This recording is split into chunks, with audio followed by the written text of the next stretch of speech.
Obviously, all of us as Christians, certainly those of us who serve the Lord publicly, are called to integrity. That is, to live what we preach, to be consistent, to be one, as that word integer indicates.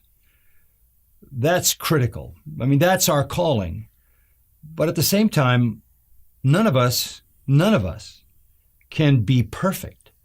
So we're all going to, in some sense, preach a better message, proclaim a better message, believe a better message than we can live.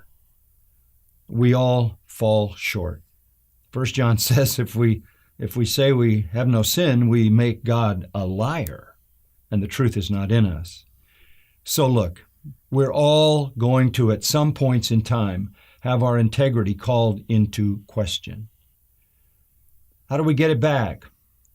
Well, first of all, we deal with small breaches of those truths that we affirm and declare.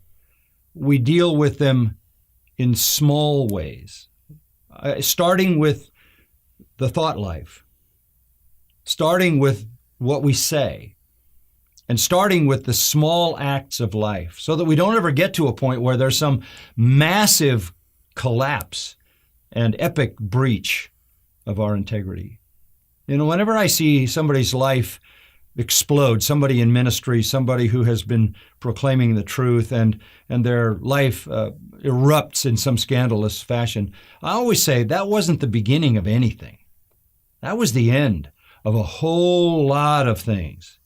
It started with tolerating breaches of integrity in the mind, in the heart, in the thought life, in the private communication, things that were said that weren't public, tolerating sins here and there that seemed at the time to be small or maybe even marginal breaches of divine standards. But enough of that stacked together ends up in a disaster.